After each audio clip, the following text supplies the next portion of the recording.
This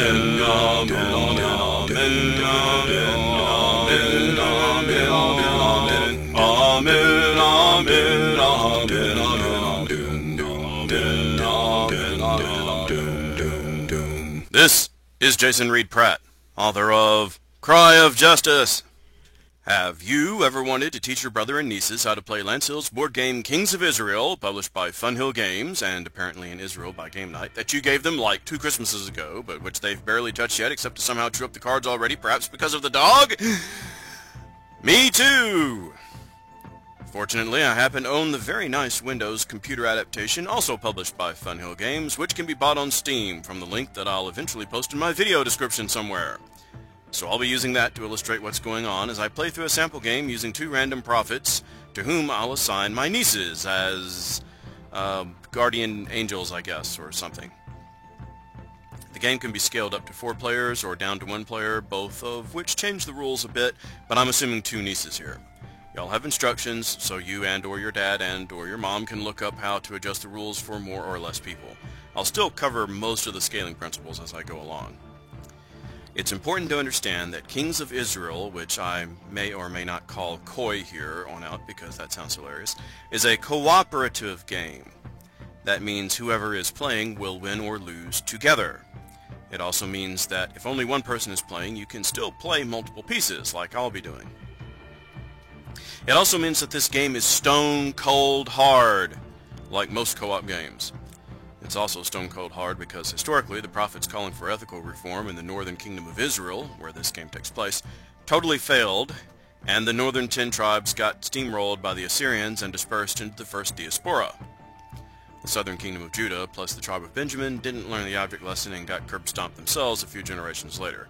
They're actually one of the villains in this game. But in the Bible there's a running theme that each of them is worse than the other, as a series of self-critical warnings. Don't be like Judah. Don't be like Israel. Judaism is perhaps the most self-critical religion in history, a lesson we Christians coming afterward are also supposed to apply to ourselves. Anyway, you need to understand that you are almost certainly going to lose any game of Koi, okay? But you'll lose it together, or win together. And there is only one way to win this game, by putting 7 altars to Jehovah into the northern kingdom of Israel before you lose the game. There are 3 ways to lose, but we'll get to that later. I'm not sure how many prophets come packed with the standard box game you've got. The computer version uses some extra pieces available from the original Kickstarter campaign and has 12 possible prophets. These aren't named like Ezekiel or Jeremiah or Habakkuk. Habakkuk, he has his own book, but are instead named according to their special God-given gift. You could choose your own prophet to sponsor whenever you play, but I'll be using 2 random picks. I am, however, turning on the option to gain an extra blessing by sacrificing at an altar to Jehovah. As you'll see, blessings are super important, but you'll get substantially fewer without using this game option, so I recommend it. Ready? Okay, I'll start the game and draw the prophets. We drew the Trailsman and the Giving Guy. You're both very charitable, but Microniece runs around a lot more, so I'll assign you to the Trailsman. His special power is that he can run downhill fast, which is more useful than you might expect. Nisimus Prime, I'll assign you to the Giving Prophet. He can give resources to other prophets for free, as many as he has, as long as he's in the same space or next door. I'll explain what that means later. I'm going to wait to talk about the cards and the setup until the computer game finishes doing its pre-turn stuff. That altar in Bethel you see in the middle is a blessing card, and I'll get back to that soon. Okay, over here on the left is the timeline of the Kings of Israel, running from Saul at the top to, Israel Destroyed at the bottom. Your board will have something similar, but it might be in shades of red and blue, which come into play when there are extra players. See, some of those kings in the list didn't reign very long. There's even a king between Saul and David that most people, myself included, forget about. In a 2-player game like this, those kings are just skipped. If you have 3 or 4 players, those brief kings make a contribution for a short turn as you pass over them. Passover. Pun not originally intended there. A king's contribution can be good or bad, and if you look down this list, you'll see there aren't many white kings. Just 4, really. In real life, the kings sometimes had ethical nuances. King Solomon was often a bad king, and Saul sometimes a very bad king, for example. But the game understandably simplifies that down. When a good king reigns, your prophet team will draw a blessing from the stack of shuffled blessing cards at the start of the turn, which is why you can see that card in the middle there. You randomly drew that blessing. When a bad king reigns, with a black bar in this game mode, you'll draw a card from the shuffled stack of the sins and punishments instead. You'll see that in a minute. The kings that are just skipped are gray in this mode, but you may see them as lighter versions of their main colors. When it comes their turn, they'll contribute a blessing or a curse card and then move on. But since we only have 2 prophets in this particular run of the game, they'll just be skipped. Okay, let's move on to the board setup. Each prophet will get to play each turn, but each prophet takes turn playing first. Micronesis Trail Runner prophet randomly got chosen to go first for the first turn of this game. There are 4 decks in this game. We've already talked about the blessing deck a minute. There is a resource deck, which you'll shuffle before the start of the game, and each prophet will start with 2 resources dealt from the deck. The Trail Runner has some wheat and some gold. Prime Niece's Giving Prophet drew 2 cattle.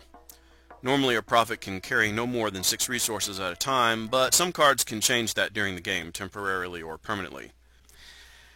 I just zoomed out with a right mouse click in the computer game to show the map with the 4 card decks sitting around it. The blessings and curses are over here on the left, and the resources and locations are over on the right. After you've dealt out or chosen your prophets and dealt them their starting resources, the game starts.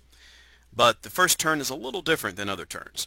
First, on each turn, including this one, you'll draw a blessing or a curse depending on the king. On the first turn, that's always a blessing, thanks to Saul. I'll go back to the blessing we drew later once I've talked about some other things. Each blessing has different superpowers, basically, for the prophets. Next, on each turn, the sin always increases. Normally this means drawing a number of locations equal to the number of your prophets plus 1 more. But this first turn has some special rules. First, you'll take an altar out of your stack of altars and put it in Samaria. You can see it down there, and the game always starts with 1 altar there.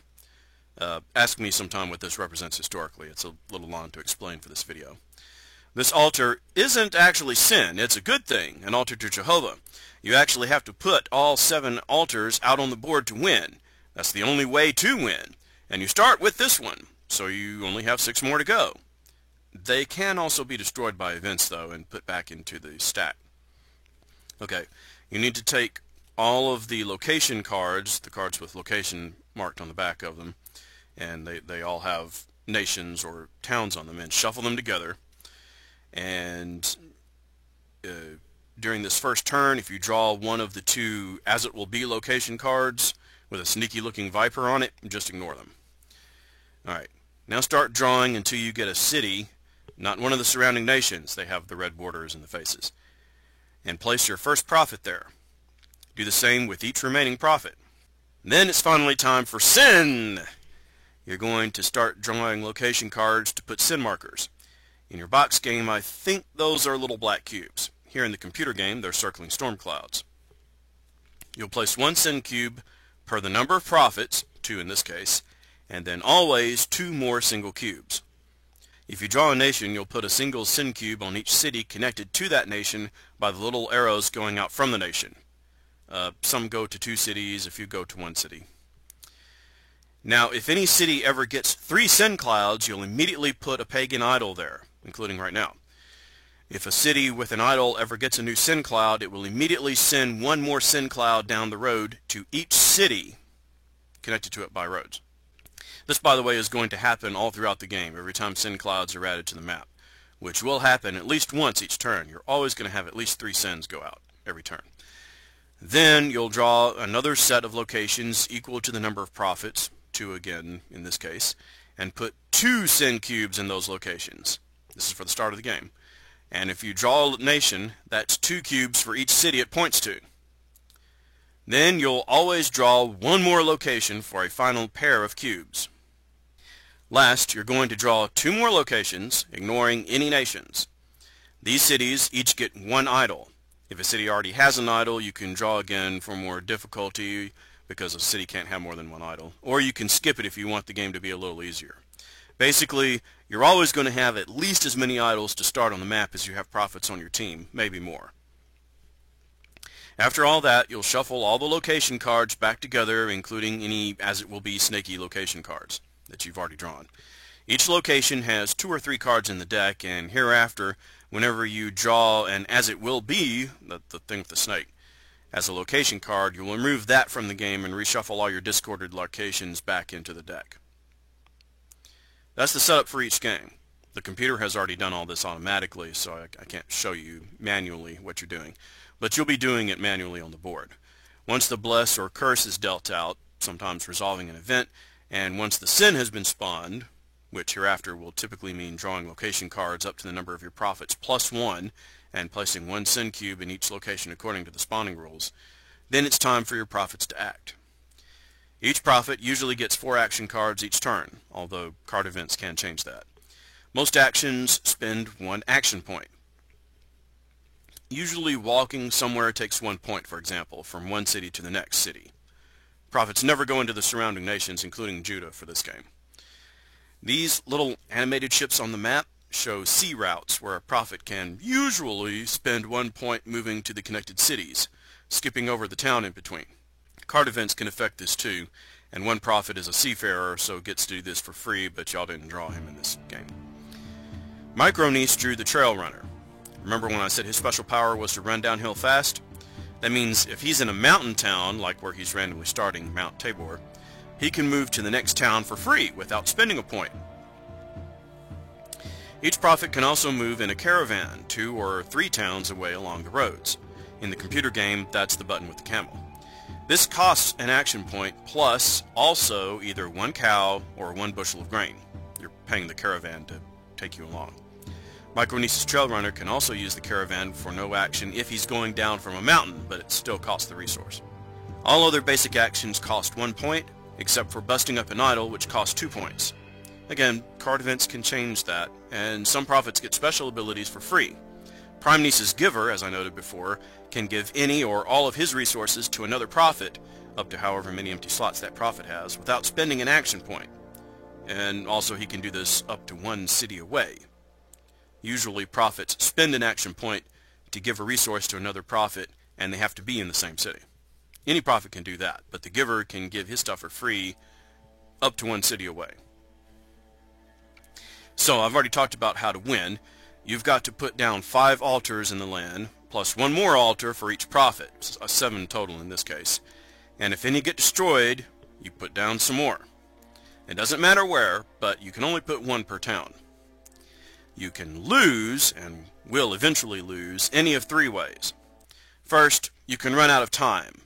If you can't win by the last king of Israel down there, the Assyrians will invade and you lose. So you've got a time limit. Second, there are 28 sin cubes, and if all 28 are on the board at any moment, you lose. In this game, we drew 10 out to start, with 18 remaining. Third, there are 7 idols, 2 of which are already put on the board to match the 2 prophets, and we didn't have any initial sin clouds generating anymore this time. If all 7 get on the board at any time, you lose. So you have to build altars to win. How do you build altars? All prophets can build an altar, although blessings and cursings can affect this, and some prophets are better than others at it. To build an altar, typically your prophet needs to be in a town that doesn't have one yet, then have at least 1 action point, usually, to spend, and also usually have 1 stone, 1 gold, and 1 wood. Spend those and an action point to put down an altar into the town you're in. None of your prophets will be able to do that to start with because everybody just draws 2 resources. But the Trail Runner did draw some gold this time to start with. Altars will not prevent sin clouds or idols from cropping up, and altars can be destroyed by card events. But you can use altars to destroy all nearby sin clouds by being in the city with it, spending 1 action point, and spending both a cow and a wheat. This gets rid of all sin in that town, and it also gets rid of 1 sin from each connected town on the roads. Each prophet can also get rid of 1 sin cloud by spending an action point preaching. If your prophet is in a town with an idol, you don't need resources to beat it down, but you do need 2 action points. Let's get back to that first blessing card you drew. This particular blessing card gives you this power. Whenever a prophet plays it, that prophet will instantly destroy any idol in the same town with him. And that prophet will gain a special ability for the rest of the game of being able to build an altar in the town of Bethel for free if he spends a whole turn in Bethel. So we'll be looking to send a prophet down the road to Bethel along a path that also has an idol to smack. And now it is time to actually do something! Great! The trail runner will go first this turn. He's a little farther away from Bethel, so we'll spend his free run downhill going somewhere else. We'll run him downhill this way into Hamath, where we will preach twice for 2 actions. We could ask for donations here, but having 2 sin clouds anywhere is dangerous because they can randomly spawn an idol pretty easy, so we'll march on to Kabul and preach once more there. Next, Prime Nice's Giver also preaches twice to get rid of sin in Megiddo, and we'll start him marching on the road to Bethel, which will conveniently put him into Mount Gilboa, where we don't have enough strength left to smash the idol normally, so we'll spend that action picking up resources. At this point, I should have played the Blessing card and auto-smashed the idol, since Gilboa still has all its cards in the deck, and if we draw any of them, it'll spawn a sin there, and then one in each town nearby. 4 sins, not 1. But I'm a bit dumb, so I rest instead. For game purposes, it's like each king only reigns for a week. In real life, each significant king reigned for at least several years, often several decades, and prophets would rise and die off, sometimes passing along their vocation to disciples as part of the prophet's school, so to speak. The turn, or the game calls it a round, but we'll just call it a turn because that's easier. The turn now ends. Any special end-of-turn effects resolve. The Giver becomes the first player now. The turn tracker moves down to the next king, and any player who earned the team a blessing by sacrificing at an altar would draw to find out what the blessing is, but we haven't earned any extra blessing yet. David is the next king, a good one, who provides us a blessing of grass in the fields. Whoever activates this power can assign up to 3 cattle from the resource deck among any prophets as he pleases. Phase 2 for this round, the sin increases. This will be the usual 3 locations, 1 to match each prophet, plus 1. The game automatically draws this in the computer game. The game draws Samaria, Joppa, and shall be again already. See the snaky card? Okay. That's a lucky break for us because only a few locations have already been drawn to reshuffle back into the deck. This card is removed from the rest of the game, and note, the whole location deck isn't reshuffled, only the parts that have already been played, and they're placed on the top of the deck to repeat in a random order. So we'll be seeing Samaria and Joppa immediately again. They were the only ones who had been drawn so far. Starting with Samaria, as it happens, who gets a second cloud. That means Joppa will be next turn. Prime Nice's Giver goes first, and he has a choice of equal routes to Bethel, all leading through the idol at Mount Ebal, which will be handy. But one of those routes will go through Samaria, where we've got 2 threatening sin clouds, which we might be able to get rid of more easily thanks to the altar there. First, though, he's going to play that blessing of the Bethel altar to freely smash the idol with him in Mount Gilboa, get rid of that dangerous thing, which gives him the special ability to build an altar for free in Bethel later. The Giver could march twice to Samaria, or he could spend only 1 action point and travel by caravan since he's got plenty of beef to spend, which is what we'll do. He doesn't have any grain yet to go with the beef, so really I might as well just preach twice. At best, I'll still need 2 actions to get rid of those clouds with the sacrifice, and that assumes I draw grain the first time I ask for donations. 2 preachings will guarantee the sin goes home this turn. That leaves 1 action I could spend asking for donations, but I think I'd rather spend my action marching to Mount Ebal so I can smash that altar promptly next turn. Time for Micro Nice's Trail Runner. Let's preach away that sin cloud while we're here, and then towns with 3 or 4 roads are the best places to plant altars because sacrifices there will have the best chance of getting sin in nearby towns. Hamath has 4 roads, plus a connection to the pagan nation of Aram, which makes it a little more vulnerable to picking up sin, so we'll march back there. We don't have enough of the right resources to build an altar yet, so we'll ask for some donations. And we got some wood! In this computer game, it looks like a leaf to visually distinguish it better from the wheat. I don't know what it's going to look like in your board game. We only need stone now, and he can build an altar. That ends our turn, and it's time for the last good king, Solomon, after whom the kingdom split in half, thanks to his own serious wickedness, which is why Israel on our map here does not include Judah. Solomon pulls us the blessing of rejected materials. A prophet who plays this card activates a permanent ability to freely trade any 2 resources he has once per turn for any resource he chooses from the discard pile, but it must be from the discard pile, which right now doesn't have many resources yet. We'll be playing this blessing later. Joppa, as we were expecting, gets a second Sin Cloud. So we'll have new locations hereafter in the deck. Draw number 2 is the nation of Ammon. And now notice, it sends 1 cloud down each of its 2 roads to 2 of our cities, Gilead and Mount Nebo. Mount Nebo is a pain because even though it's technically in our territory, it's on the other side of the Jordan and can only be reached by the road from Jericho. It doesn't spread sin far, it only spreads it to Jericho, but it tends to pick up a lot of sin from 2 pagan nations nearby, and it cannot be gotten rid of easily. Thus it can end up spreading a lot of sin to Jericho, which is already picking up sin from Judah and its own cards, and they spread it on to other border cities who are at special risk, including back to Nebo. Sin can spiral out of control fast down here. Fortunately, there's a rule that cities can only receive 1 sin cloud per draw, or you would quickly get situations of sin bouncing back and forth between cities with idols in a never-ending loop during 1 turn. Anyway, bad luck. The last draw is also Mount Nebo directly, and bang, just like that, we've got 3 clouds and an idol down there. Time for Micronesis Trail Runner to take the lead. Providentially, we finally draw a stone with our first action, so with our second action we can altar up, paying the stone, wood, and gold. 5 altars to go, and this is placed very nicely. Almost all the remaining sin, and all the new sin so far, has been down south, and if I pay some wheat to travel by caravan, I can get to Mount Nebo on my last action point, and be ready to get cracking there next turn. I decide to go ahead and activate the cattle blessing to give both prophets a total of 2 cows each. Prime Niece's Giver has an idol to smash in Mount Ebal too, and then I'm going to have him travel past Shiloh on the caravan to Bethel, where he starts asking for donations, getting some grain. Now they can both make sacrifices once they've got an altar, and if the Giver simply stays in Bethel all of his next turn, he'll get a free altar at the end of the turn. Next turn starts with the first bad king, Jeroboam the First, and our first Sin and Punishment card, which I sometimes call the Curses cards. And this is the first of many to come, Baal Worship. This is our first example of a foretold event. These are usually, almost always, I guess, maybe always, the sins and punishments. I don't recall ever seeing anyone that wasn't a sin and punishment. Foretold events work like this.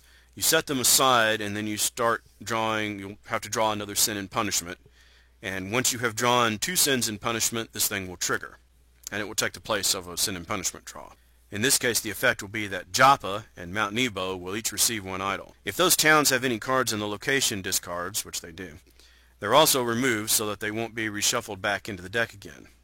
I think this is for the rest of the game, but I'm not sure. The computer, of course, will be programmed to do it right. Right now, this prophecy isn't as bad as it could be. Joppa might easily get an idol before then, and Nebo already has one, which means new idols can't be placed.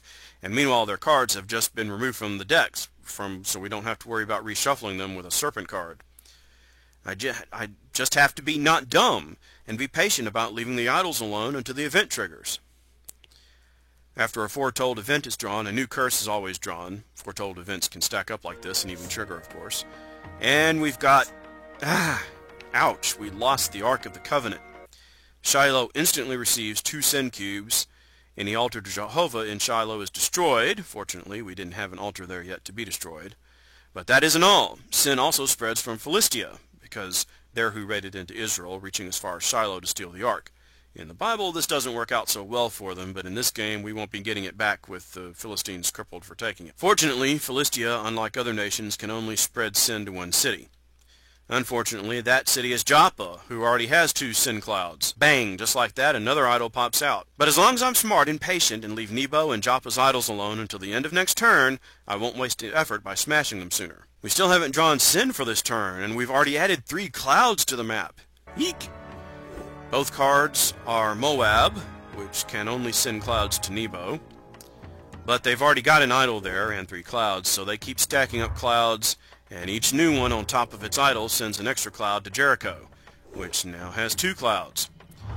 The third card this turn is Mount Gilboa, which we already cleared out earlier, thank the Lord. But you can see things spinning out of control down south already. There are only 11 clouds before we lose the game, and things are speeding up down south. To be honest, this kind of panics me. I'm worried that if I keep Prime Nice's Giver sitting in Bethel to build a free altar there, and meanwhile harvest donations to use later, I'm badly risking the sin getting too far ahead and losing the game as early as next turn. Instead, I march him to Joppa to totally waste 2 action points smashing an idol, which the prophecy has already said is going to respawn there soon. I should have spent his 3 remaining actions preaching out all the sin instead. Dumb, stupid! Me.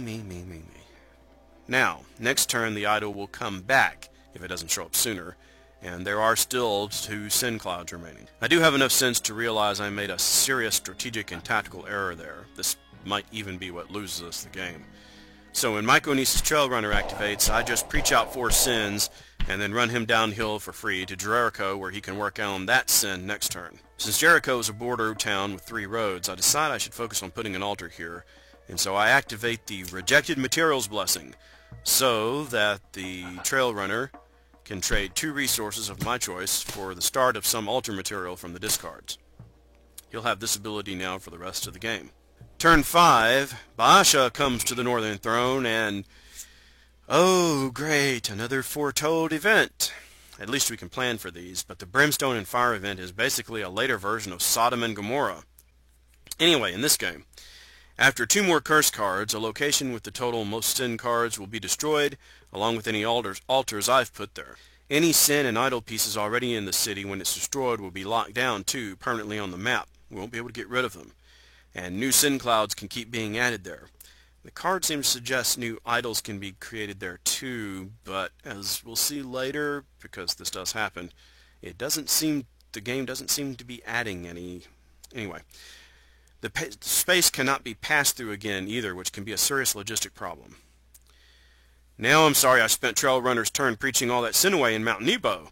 It would have been the probable target, and while locking all that onto the map would be a problem, at least it wouldn't hamper us to not pass through it again.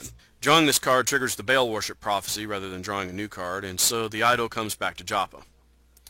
3 sin locations to draw, 16 cubes remaining. Akko gets 1. This will later be the medieval crusader town of Acre, by the way. Afek gets 1. Aflac. That's not the same thing. And Dor picks up their 2nd sin cloud. 14 cubes remaining. Trail Runner takes the lead again. Notice I've got a new block icon there. That's his new free ability to trade 2 for 1 each turn. It's showing a cornerstone, because the stone that the builders rejected became the cornerstone, a reference to the coming King Messiah being a son, punned with stone in Hebrew, rejected by the leaders of the temple. This ability won't do me any good this turn, or not yet. I don't have enough resources to make a good trade. Unfortunately, I kind of forget the plan to make a temple here. I preach once, so there won't be a risk of spawning an idol, and then march up to Nebo to smash that idol, now that the prophecy is safely passed, and then I'm out of action points. Although I can still march once downhill freely, or even caravan travel for only the resource payment. I guess the Trail Runner can rush the camels downhill too. But I choose to march back to Jericho again instead, rather than spend the cow, which I might need for trading soon. Prime Nice's Giver! Yeah, I know Joppa still has a dangerous amount of sin, but get back to Bethel where you and your buddy can work together. But yeah, smash that Joppa idol first. That puts all the pagan idols off the map right now. And I can freely give my stone to the Trail Runner next door. He'll need it for an altar sooner than I will, because the Giver can build one here for free if he'll just stay put. Oh, he collected a donation of wood too? How often can I freely give? Oh, as often as I like. Ha! Great! The reign of Omri comes, and famine comes upon the land. Each prophet will lose at least 1 grain if they have any, and any grain they collect will be wasted into the discard this turn. Annoying, but probably not a game killer in the current circumstances. Notice a subtle rule quirk here. Even though the 2nd curse card has been drawn, the foretold event doesn't normally trigger until the end of the turn. The exception is what happened last time. A foretelling was drawn which would require the new curse and that triggered the old prophecy early to compensate. The result in this case is that we will go through the sin phase and the prophet actions before God judges which city to Zorch. 14 sins remaining. We draw the nation of Aram first, which sends Sin to Hamath, where we put an altar earlier, and to Gilead for its second cloud. The town of Megiddo gets its first cloud, but we'll want to watch out for that place because it's very well connected and could spam clouds in 4 directions if we let an idol get there. Last, Mount Ebal gets a cloud. 10 cubes remaining. Prime Nice's giving guy takes the lead this turn. He absolutely needs to stay in Bethel this time in order to get his free altar. He can't do much more than ask for donations, consequently. Although with Micronesis Prophet next door, you can hand over anything specially useful to him for free. We end up with 2 cows, some gold, and a rock. Unlike the Charlie Brown Halloween special, getting a rock is a great thing in this game, remember. You've got 2/3 of an altar right there. Between your free Bethel altar plus the Trail Runners material, you've not got nearly 3 altars you can throw down pretty quick. Which is good, because Sin is spiraling out of control, and you may have noticed from the time track that this video isn't long for this world. I don't see any reason to hand off our meager supplies, so end his turn. Micronesis Trail Runner. You can build an altar, too. And while I wouldn't normally build 2 this close together on the map, we need to plop some wind soon. Now march him over to Jabath Gilead, which would be a great place to get another altar going, although I really should have been preaching maybe. 2 wood isn't nothing, but I'm risking a big infection spreading from here. Well, too late to reconsider now. In my turn to rest.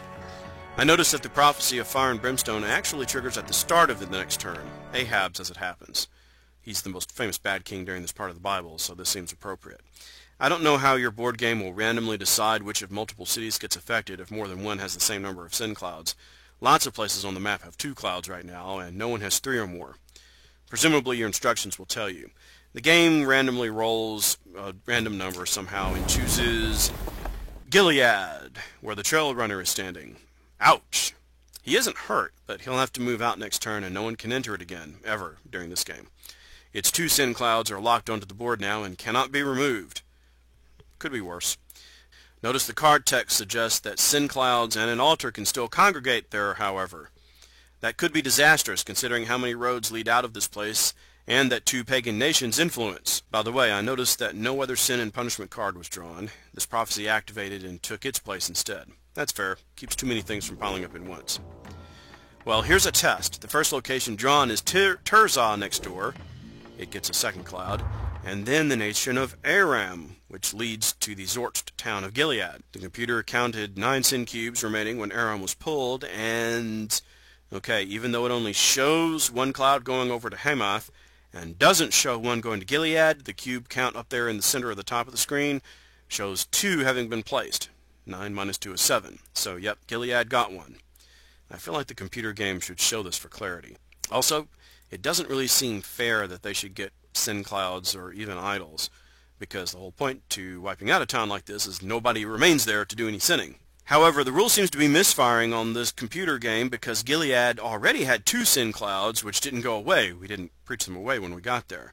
They're locked up onto the board now, and so they picked up a 3rd one, which should have generated an idol, but you can see at the top of the board the same number of idols is there, so the idol didn't get placed. I don't know, you should check the printed rules, I guess. Oh, and the last location we draw is Heifer, so that gets the last sin cube this turn. 6 more until we lose. We need to get fired up on our preaching pronto.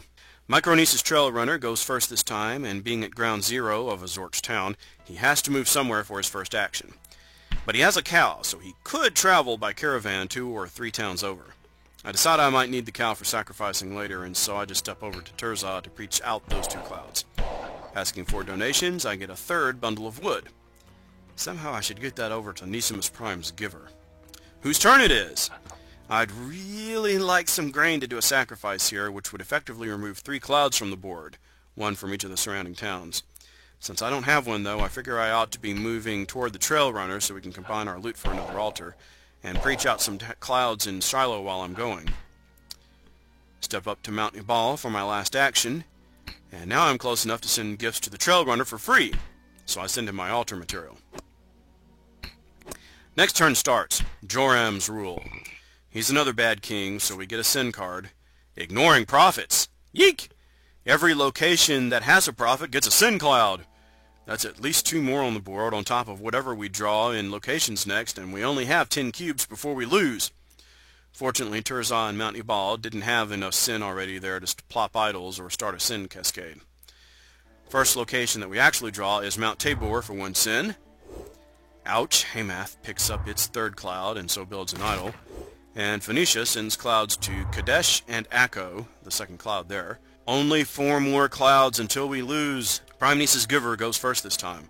I decide we ought to be aiming to build an altar at Megiddo, a major 4-road town, and preaching out a couple of sins along the way. So I pay a caravan 1 cow to travel up to Mount Gilboa, whereupon I realize I have another cow to travel with, and I change my mind, get up to Hamath, and go to work preaching there next time. It has an idol, and we can't risk its sin cascading this late in the game. So I bash it with the Giver's final 2 actions. The Trail Runner badly needs to put down another altar as soon as possible, and the only reasonable location quickly nearby is Mount Ebal, which will also give him a free move off it when he leaves. If I can get a wheat in donations, I can get rid of 3 sin clouds and pick up a useful blessing with a sacrifice. But I got another cow. I'm not fond of giving away a resource by which we can win the game, namely wood, but we're close to losing the game on sin clouds, and the Trail Runner for this particular game has the special ability of rejecting 2 of his resources to choose 1 material from the discard pile, which he can do once per turn for free. The best action here seems to me to trade away a cow and a wood bundle to get some wheat, and then sacrifice as my final action point. That would put 3 sin cubes back in the pit. But I stupidly didn't realize this until too late. Instead, I preach once, sending back only 1 cube. I think I was thinking that I could wait and sacrifice somewhere more useful, maybe? I don't know. I even used my free downhill run to leave and go to Samaria after trading for the wheat. To be honest, this was a bad choice for me. Sorry, Micronice, I think I failed your prophet there. The new turn comes, and the only good king in northern Israel after Solomon arrives, Jehu. It'll be all curses for 6 more turns after him. If we can't win before then, and if we don't lose, Jehu gives us a blessing, delivering gold. Unlike the previous distribution of grain, whichever prophet activates this will get all 3 gold. Okay, 5 sin cubes in the pit. At least 3 will be put on the board now, starting with Chinnereth, near the shores of what will later be called Galilee Lake, or the Sea of Galilee, also called Lake Tiberias. The region will still be known as Gennesaret later in Jesus' day. That's its first sin cloud. Shiloh gets another first cloud. And Syria pumps out 2 clouds, 1 to Dan and 1 to Hazor. Only 1 more sin cube in Sheol. If that gets played, we lose. Trail Runner's turn. See, if I had stayed in Mount Ebal, I could have sacrificed there at the altar and put back 3 sin clouds with 1 action point. But here I am in Samaria, so I have to waste a point walking back up the mountain to Ebal. Still, PAM! 3 clouds gone, and a blessing to draw later. 2 actions remaining. Oh, but watch this. A free run down to Samaria. 2 actions walking through Dothan and up to Mount Gilboa. Dothan is the name of the villain in my novels, by the way. Plug, plug. I get a free run downhill to Megiddo. Then I play the card to give myself 3 free golds. And then I use my rejected materials ability to trade 2 of those golds for a rock. Pretty effective, even though I still had to waste an action at the start backtracking. I'll be able to build an altar here next turn, first thing. Can I get Prime Nice's Giver to do that as well? Basically, I can spend 3 actions preaching to definitely get rid of 3 sin clouds, and 1 action asking for donations. Or I can gamble hard on asking for donations 2 or even 3 times, hoping to pull a cow and a wheat bundle to sacrifice and knock out 5 clouds. 3 at the site plus 2 nearby. Or maybe 3 nearby. I'm not sure if the effect affects the Zort city with its sin clouds down the road in Gilead. I decide the best thing to do is to start with a donation. If it isn't useful, I can still preach 3 sins out. And it's a sheaf of wheat. I only need a cow now. Do I go for the risk or play it safe? This could be where we lose the game, right here, either way. I gambled, and I got more wheat. So do I preach out 2 sin clouds at least, or gamble 1 more time? I took the risk. I got a rock. I should have taken the certainty with its decently good effect. There's a conservative moral here, girls. I preach once, then end our turn. I failed the Giver pretty badly, but let's see what blessing the Trail Runner earned. Ooh, the Oath of Great Noise. Assuming we survive to play 1 more turn, I am definitely using that. It's like a free sacrifice you can play on any altar on the map, except it doesn't remove any sin clouds at the altar. Only one cloud from each city nearby. Back to the Scuzzy Kings. Jehoahaz. Jehoahaz. Jehoahaz. Jehoahaz. Yes, I feel pretty confident about that. It's terrible. He contributes a sin of rebelling against God. This late in the game, this can be bad, depending on whether any nations thrown out sin clouds. Judah gets drawn, that's a nation, and pumps out 2, 1 to Bethel and 1 to Jericho. Not a great start. Then the town of Hazor, which gets its second sin cloud. That tells me the sin card isn't being played yet, because no idol goes there. Last chosen is Jericho again, and that's 3 clouds now and a new idol. The sin card hasn't activated yet. Weird. At the end of the turn, maybe? It's convenient, though, because if it had activated, that might have ended the game. It'll make us take an extra action to smash any idols this turn in any case. Nesimus Prime, your giver goes first this turn. I gambled on getting a cow to sacrifice and failed. Dare I keep gambling? I do, twice, and fail. More wheat and another rock. Man. But I can preach twice where I am, get those clouds out. I'll wait to try playing our blessing until Micronesis Trailrunner has taken his turn. Trailrunner promptly spends his resources to build an altar in Megiddo. Great! We only need 1 more altar to win! But there are only 3 sin clouds in the pit right now, and literally any start of any turn will put them on the board. If we can't stop our loss right now, we will lose. Megiddo's altar has 3 sin clouds next door, and that seems to be the best I can do on the map. So Trailrunner goes ahead and plays our recent blessing. That puts 3 sins back into the pit. I don't think the game calls the sin cube stack the pit. I just like to. Notice that this blessing effect, unlike a regular sacrifice, does not remove sin from the altar's town. That cloud is still there. But not for long. Preached out. And then I dumbly started asking for donations instead of spending his downhill run power to get me to Akko or Dor, where I could preach out some more clouds before the turn ends. A cow and some wood are great, but not quite a win for us yet. I end the turn, and the sin effect goes away. It never did draw cards to put down a free altar somewhere. Either I've badly misunderstood the card text and when these things trigger, or that's a bug in the game. Not that I'm complaining, because we probably would have lost right there, but maybe I should drop a line on the Steam forum. Next turn, next bad king, Jehoash. Next sin. In this case, pursuing prophets on the mountains. No prophet can enter a town with Mount in the name, and if a prophet starts there, his first action must be to move off. For our 3 sin locations this turn, Judah, that's Israel's southern kingdom, gets drawn again and spits out 2 sin clouds again onto Bethel and Jericho, which, since Jericho has an idol, now spits out sin clouds to its neighbors, in this case Mount Nebo and, unseen, the Zorched town of Gilead. It would have sent 1 to Bethel too, but no town can receive more than 1 sin per location drawn, and Bethel got 1 already. Kabul draws its first sin next, and a nation. Oh good, it's only Philistia. They only affect Joppa, not another town. And Joppa doesn't have an idol yet, so the sin doesn't cascade, but this gives it 3 clouds, so an idol pops up now. Only 1 sin cloud remaining in the pit. But we only need 1 more altar on the board to win. Can we do it? This may be where we win or lose the game, right here, but I don't think it's going to happen. Micronesis Trailrunner is blocked this turn from moving toward the giver because soldiers are flushing prophets out of the mountains. He can only take the road south.